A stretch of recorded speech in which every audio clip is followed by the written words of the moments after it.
there's a 50% chance the Big Ten wins the national championship. It might even be higher than that. Let's talk about it on the Locked On Big Ten Squad. You're talking ball with the Big Ten Squad, sponsored by Game Time. From USC to Ohio State, from Michigan to Oregon, from Nebraska to Washington, it's the local experts of the Locked On Podcast Network bringing you scoops, breakdowns, and the most comprehensive preview of the upcoming Big Ten weekend. No hurt feelings and thin skin allowed.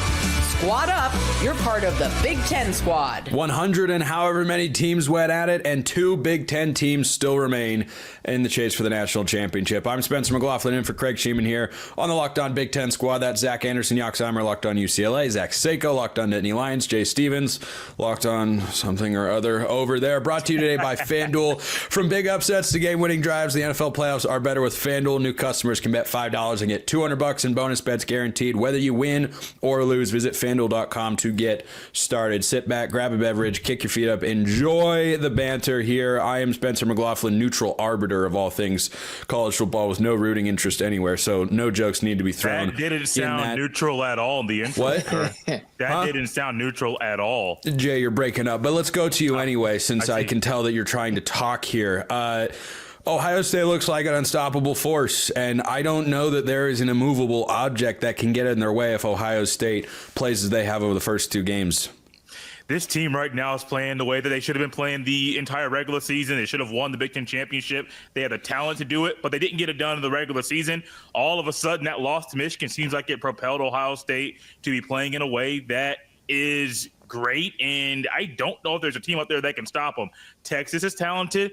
Notre Dame, Penn State, they have talent. I don't think any of those teams have what it takes to beat Ohio State the way Ohio State's playing right now. Yeah, I don't really either, and I think Texas is good, but Texas isn't even the best Texas team we've seen in the last 2 years. You know, I think that what Steve Sarkisian's done this year is really impressive, but overall the talent composite of what they had last year, I think is stronger than what they had this year. They had 2 first and second round picks along the defensive line, a first round wide receiver, a couple other wide receivers. I think they are a slightly watered down version of what they were a year ago, which is still a very good football team, of course. But Zach Seiko, Locked On Nittany Lions, Penn State's just still kicking. Everybody, myself included, wrote them off in the middle of the year when they were down 20-6 at the half at USC. And what do you know? Here they are as a Final Four team for the first time under James Franklin.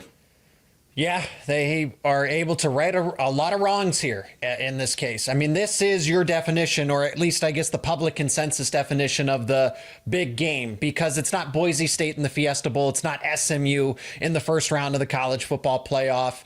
It's not on the road at USC when everybody else is losing all of these cross-country road games. I get it, they lost to Ohio State. I get it, they lost to Oregon. But those were the teams that I was most concerned about in this postseason. Oregon's now knocked out, but if Penn State was going to avoid these teams, they did have a legitimate shot at the national championship game. So am I going to favor them against, if they hypothetically play Ohio State in that next round? No, but I do like their chances against Texas, and I like their chances against Notre Dame as well. I think the only 2 teams that were better than Penn State going into this postseason were Ohio State and Oregon. One of them's knocked out, and I'm rooting for Texas. Yeah. Yeah, I would too. I would too, just in my 30,000 foot view observation of that Rose Bowl game. I don't think anybody wants to play the Buckeyes right now. But Seiko, I want to stay on that point you touched on for a moment. The big game. This is the James Franklin narrative, right? One of the most hilarious tweets of all time, admittedly, is Ryan Day is the Michael Jordan of James Franklin's. Like, that's a hilarious tweet. No matter how you slice it, no matter who you are, you better be able to laugh at that. But it seems to me, Zach, like we're losing the thread on James Franklin a bit. I've defended him on the show because I saw it. I watched it. Loved your segment. I'm glad you enjoyed it. I want your thoughts there because I just look at him and go, man, this guy wins a lot of football games. He does win all the games he should. Not everybody does. Go ask Alabama and their new head coach if you always win every game that you should. And I know it's an easier path than just playing Ohio State, but if you're a great team, don't you win your first 2 games by a combined 45 points? It means you're better than Boise State, SMU. I mean, there's levels to this, right? Those aren't not legitimate top 10 teams. That's just the distance between Penn State and there's tiers to this, right? Penn State's an elite team this season. They are in the same category as Oregon, Ohio State, Texas, Notre Dame. But it's not like they're losing by 2-3 scores to those teams. They lost by 8 to Oregon. Really, realistically, 1 touchdown because they went for 2 because they like to do that kind of stuff. And then same thing, 1 score to Ohio State as well. Those were 1-score games, and Penn State was on the doorstep against Ohio State. So it's not like there's this long gap between these teams. They're in the same category, but Oregon and Ohio State are proven to be better. I'll keep it simple. There's a lot of reasons. I could go on a 30-minute rant about, James Franklin doesn't win the big game. But let's just relegate it to the present. What James Franklin and Penn State did in 2017, 2018, 2019, 2020, 21, 22, 23 have no bearing on what this team does in 24 and 25. It is all about matchup. I do not care. It does not matter that Penn State and James Franklin lost to Michigan in 22 and 23. That does not affect them in how they play Notre Dame in 2025. And think about this, to build on that point, Seiko. They've got a new offensive coordinator. So you look at last year and say, look, they couldn't do it. They couldn't do it with the... Well, this version of Penn State came up 8 points short against Oregon, 7 points short against Ohio State, and has beat the daylights out of 2 teams that were ranked inside the top 10. So I just like James Franklin to get a little credit. Zach Anderson, Yoxheimer, Locked On UCLA. Hi. Rose Bowl was nice. Hi. I get to see that. Thank you for lending that. We forget there's games played in the fall. That things happen in the Rose Bowl. I promise you. Yeah. It is easy to forget that, but let's keep it on football. For UCLA basketball is good. No surprise there. I think that was the expectation coming into the year for the Bruins, but. In the football sense, new offensive coordinator coming over from Indiana after Eric Bieniemy relieved of his duties. I mean, what's the mood around the football program going into year 2 under Deshaun Foster? It still seems like there's some weird people trying to figure out, do they like the Deshaun Foster hire? It still feels a little weird that Chip went to Ohio State. So it's kind of, wait, Deshaun Foster gets his first full offseason. And he's proven in that miniature offseason, he'd go get people, maybe not the most talented left after Chip left. And then with the first full offseason, he's gotten a quarterback. He's beefed up the O-line. They've got 20 defensive backs in the portal and a new DB coach. So it just seems like craziness. They haven't legitimately got 20, but it felt like that with all the guys coming in. They're finding their weaknesses and pinpointing what they need to do to get better. And most importantly, get rid of the weakness, which was the offensive coordinator position, get a new young hot shot, get a new quarterback, and give those youngsters in the program time to develop. I like what they're doing, and they're beefing up the O-line with potential. UCLA, I think, is certainly capable of a bowl. I know we're sitting here with playoff teams on this show, but UCLA is not a year away in the day and age of college football where you can be a year away at this point. Is that Sully in the corner of your frame there, Zach? Yeah, I don't know where Mike Wazowski went, but oh, well, you should keep them together. They're best pals. Speaking of best pals, Jay, how are things with your best pal Chip Kelly as the offensive coordinator? Good now. They're better than they were. Was it November 30th? Things are going pretty well with Chip Kelly right now. He's doing what he should have been doing the entire time. I don't understand why they weren't a pass first team, but they are, and it's working out pretty well. They didn't put their best game plan together for Michigan. They fully expected that they could conceal their best plays and save them for the postseason. That's why they're on this tear. Part of the reasons, yes, they're motivated and have to prove all the naysayers wrong, but you don't put your best game. I don't care if it's the game. Chip Kelly definitely did not put his best game plan, best foot forward against a 6-5 Michigan team when you have postseason aspirations. Michigan had everything to gain in that game. Ohio State had at least something to save for the future. They're playing for a national title. Michigan is not. Michigan had everything to gain in that one, Seiko, and Ohio State did not have everything to lose because we expanded the playoff. There's my daily 12-team playoff jab. I'm done. I'm done with it for today until tomorrow. Yeah, we're going to expand it to 24. But wait till it's 32. By the way, for all the expansionists will make parity better automatically, crowd, North Dakota State just won its 10th national championship in the last 14 years. FCS has a 24-team playoff, and they've had it for a very long time. Next, we're going to get to Seiko's game. We're going to talk about Jay's game as well, because those are, honest to goodness playoff games. That is coming up next. First reminder, this episode is brought to you by Rocket Money. Did you know Rocket Money can help you find subscriptions that you're paying for twice? How foolish would you feel to learn that? Well, Rocket Money can help you figure that out and be a personal finance app for you. It helps you find and cancel your unwanted subscriptions, monitors your spending, and helps lower your bills so you can grow your savings, which is always an important thing to be able to do. It brings everything together in one place, just like these squad shows. Brings all the hosts we can find in one place. And whether it's subscriptions, your spending habits, or even the goals you want to hit this year, Rocket Money has over 5 million users and has saved a total of 500 million in canceled subscriptions.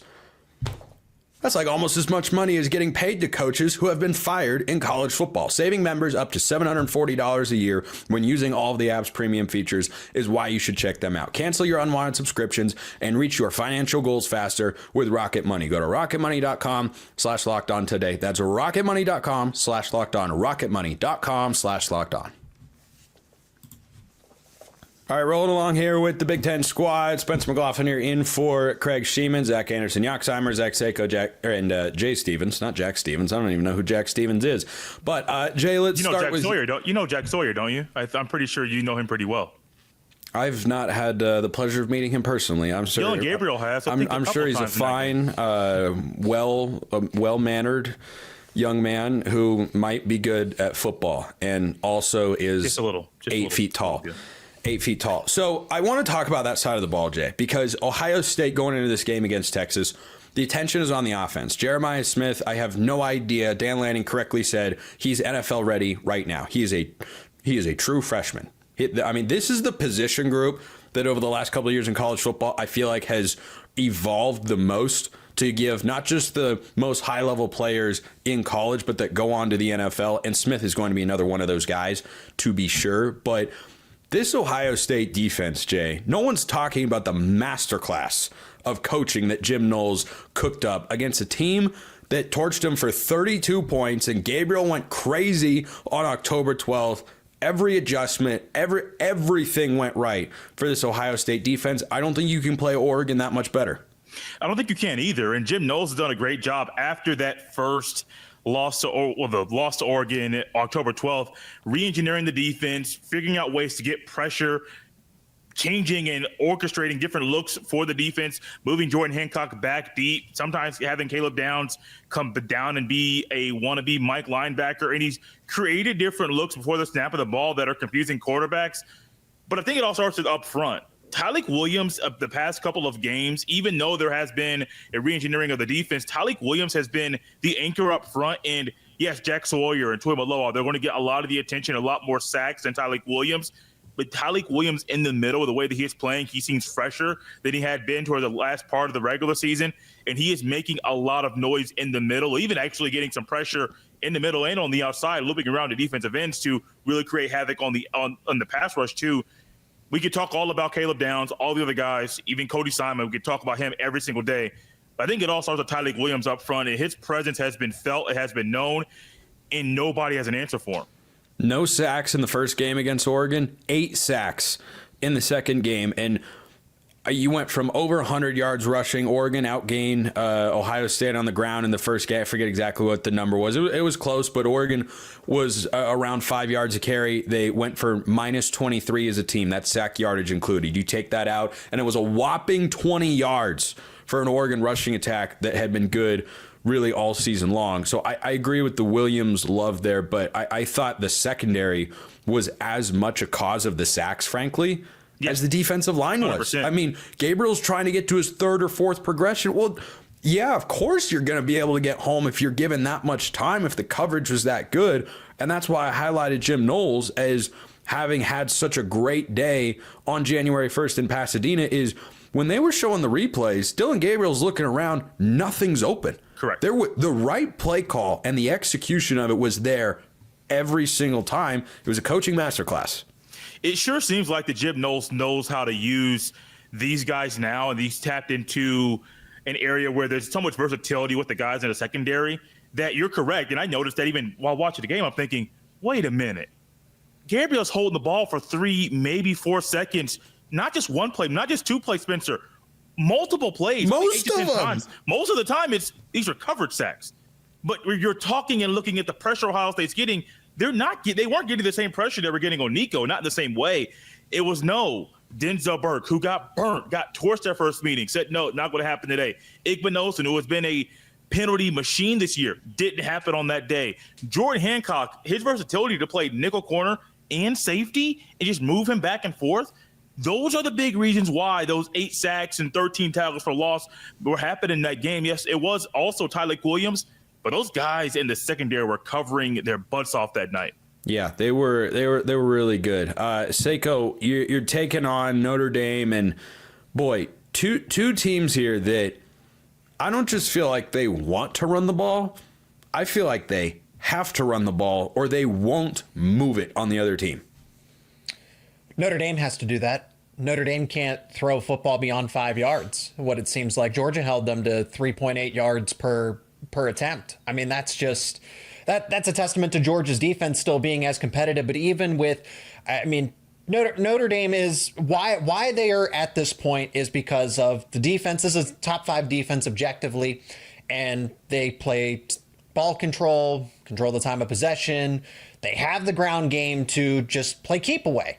But Penn State at least has a balanced attack. Drew Allar's better than Riley Leonard as a passer. They have Tyler Warren. Notre Dame doesn't have another option like that. If either of these teams get into a 2-minute drill at the end of the game, I don't know that Notre Dame can overcome that. Can they put together a drive when time is actually against them? Can they even play from behind? I'm not going to say that they are Boise State. However, to an extent, this is a one-dimensional offense. We have not seen what Notre Dame is like when they are playing from behind.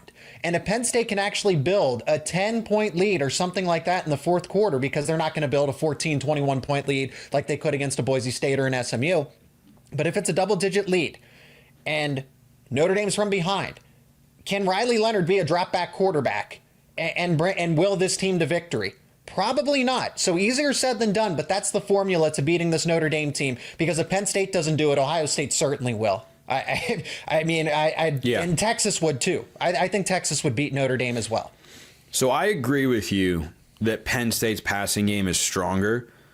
What I disagree with is that Notre Dame's offense is one-dimensional. And what I mean is, yes, they're incredibly run-centric and run-driven, but they don't have one way to run the ball. That's true. I think they do a great job, and if Drew Aller were more of a runner, I think Andy Kotelnicki would do this a lot because he did it at Kansas when he was the offense coordinator with with Jalen Daniels, not Jaden Daniels, the quarterback. What that offense would be like with holy smokes! I know. Be talking about Kotelnicki and Daniels. Boy, I bet you Daniels could win a Heisman Trophy or something. Yeah. So I think for Notre Dame, the health of Jeremiah Love, I think, is more important in this matchup than the health of Abdul Carter for Penn State.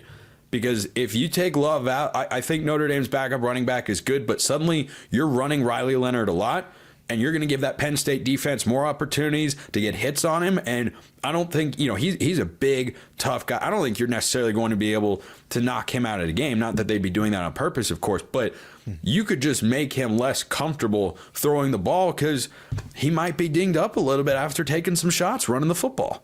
Let me add to that as well, something that, probably in the Notre Dame circle is going to be discussed a little more, but Cooper Flanagan, second tight end for them. Mitchell Evans is kind of that all-encompassing. If he was healthier, recovered fully from that ACL injury, he'd be that kind of Tyler Warren comparable target. He does have that potential, but he's not 100%. Cooper Flanagan's their kind of their dirty work tight end. He is the blocking tight end. He's the reason why the ground game is so successful. He's out for the season. And then if you flip it over to the other side of the football, Howard Cross is dealing with injuries. Riley Mills is out. Those are arguably their 2 best overall defensive linemen. So these little things that to us, this is a big deal for the Fighting Irish. And these are impact players. So now you add Jeremiah Love. Now you add Cooper Flanagan, who's a big part of that rushing success. Then you add Howard Cross, Riley Mills. And you start to look around, okay, it's Abdul Carter. Abdul Carter's expected to play, but that's 4 impact players for Notre Dame at a not so timely game with Penn State, who just has Abdul Carter, probably not at 100%, but he's going to play and still be a pass rushing specialist.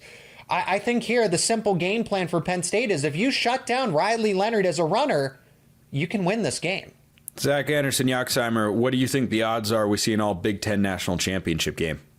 I mean, it'd be pretty interesting, right? The first year we had a CFP, it was a Big Ten team that won it. Now we have an expanded CFP. It's a Big Ten team. Might be an all Big Ten team. Does the Big Ten get to retcon that and say it was an all Big Ten national championship game then and last year? Because I watched the ACC once upon a time put up a graphic and say, congratulations, Katie Ledecky. You're an all-time ACC athlete and Olympian. I'm like, Katie Ledecky never swam a single moment in the ACC. A Sorry, Penn I just Stater had to has throw that made one out every there. Super Bowl. Did you know that? A Penn State football player has been a part of every Super Bowl.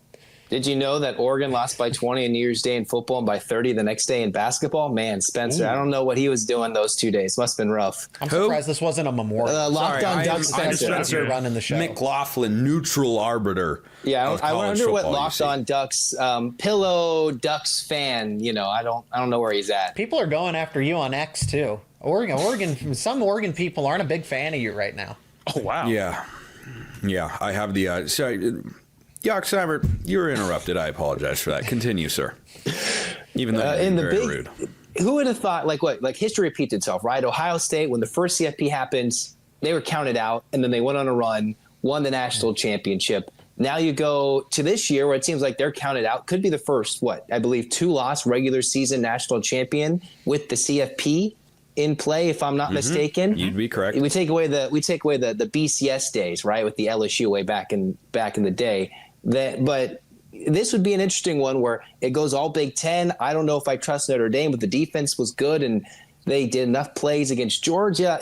It would be fun, and it'd also be like the most unlikely scenario to see those two teams, because we would have expected that to be the Big Ten championship game, not the national championship game. Yeah, I mean, it was certainly supposed to be, but we got the second matchup regardless, and I think Oregon fans would look back and say, boy, wish that matchup would come in Indianapolis and not in Pasadena. And curious you bring up that 2014 season, first year they expanded the playoff, that if they hadn't that year, Ohio State wouldn't have been in, wouldn't have won the national championship. This year, no 12-team playoff. Ohio State is not in a 14 playoff this year, so perhaps fortuitous there for the Buckeyes. When we come back, we're going to talk about what it would mean for the Big Ten to win the national championship, whether it's Penn State or Ohio State, and we're going to get picks for both, I should say, semifinal games. That is coming up next.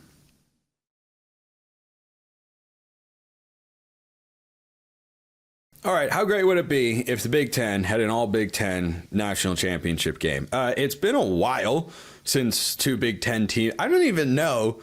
People who have perhaps, I don't know, been a part of this conference for longer than an hour could tell me the last time there was an all Big Ten national championship game. We have seen all SEC national championship games on multiple occasions, but I think it would be quite a statement in college football if no one is able to knock off Penn State, who people disregarded as, they're just Penn State. They're the same old, and then they're just in the national championship game.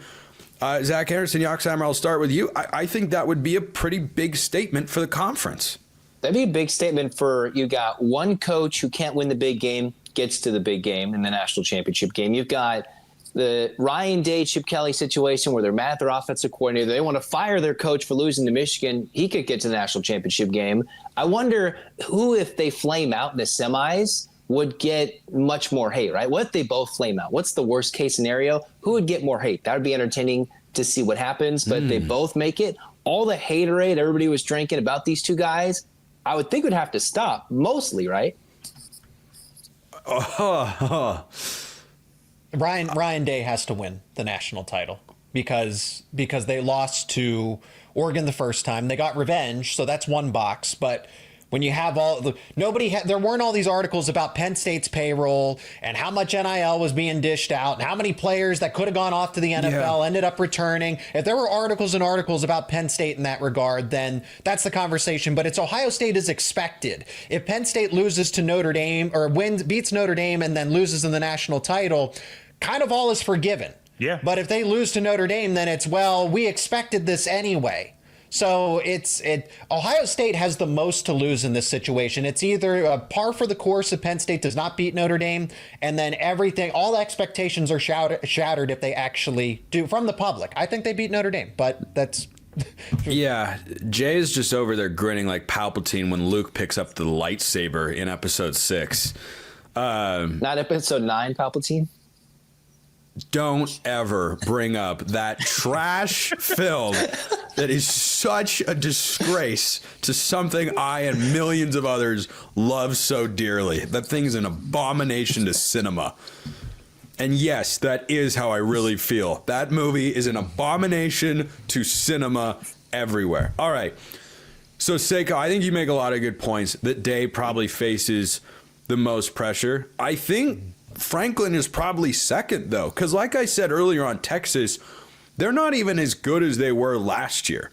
They are very. I don't want you to get this construed. Anybody out there listening or watching, I do believe Texas is a really good team. I think they're going to lose to Ohio State. I don't think Texas is as talented as last year. I asked Steve Sarkisian about that at SEC Media Days. He gave a really good answer talking about, guys who have been developing or waiting their turn and then players they brought in via the portal.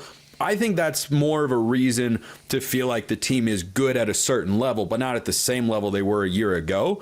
But Jay, this Ohio State roster has been hyped up since before the year, the 20 million NIL rumors flying around and all that stuff. That's what it looked like against an incredibly talented Oregon team that they just blasted like the Death Star. Ryan Day's under a lot of pressure if this thing does not get done this year. You had the guys that said, no, we don't want to go to the NFL. We're going to come back. We have unfinished business.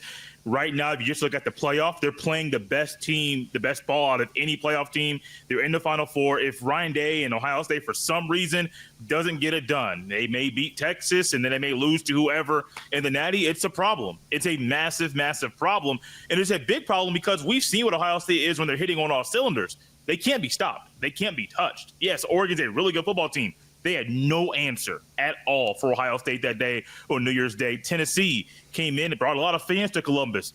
They had no answer for Ohio State that day. Got up 21-0 to Tennessee, got up 34-0 to Oregon. You do those, you have those performances, and all of a sudden you don't get it done in the semifinal or in the national championship. That's a massive problem. Like, you can take the money away from it. You can take the regular season away from it. If you do what you've done in the playoff, the first two games, and if for some reason don't win the final game of the year, that's a problem for Ryan Day. Yeah, let's wrap up with our game picks. You guys want me to go first or last? Feels like as the host of the interim host of today's show. Craig should be back next week. Well, you're feeling last right now, so it depends what you want to do there, partner. Even Locked On UCLA feels more bold than you right now. Yeah. You are It's basketball season. You so are fourth in this pecking order. All right, I'll go last. Yoxheimer, you first. Who wins? Who covers? Ooh, this is interesting because I think the Ohio State-Texas game will be pretty high scoring relatively to Notre Dame, Penn State. But I think Penn State wins and Ohio State wins, making it all Big Ten national championship, which means the squad show will go crazy for a couple weeks. It will go crazy. Seiko? I'm going to go Penn State, 24-20 over Notre Dame. So that's slightly under that 45 because it's starting to shade down to 45. And I'm going to go Ohio State. I think they win by 2 touchdowns against Texas. So if that requires a lot of points or whatever, I think it's by double digits for Ohio State. Give me something along the lines of 38-27. We'll say Stevens? Like 27 points scored by Texas. That kind of hurts because there's only been a couple teams that have scored Garbage over time. 7. Garbage I mean, time. maybe. They can throw the ball. They can throw One the ball of the to hang teams that around. scored 27 or more points on Ohio State just got dog-walked by that same Ohio State team. Only 3 teams this year have scored over 17 points. Oregon did it twice, and then Tennessee did it. I just don't think Texas is playing well enough right now to do that in this game. Even in mop-up duty, I don't see it. Due to some injuries at Notre Dame, I'm going with James Franklin on this one. It's a little weird that I'm doing that. Big game, James. There's only a few teams that James Franklin can't beat, and they're in the Seiko Big is so Ten. happy.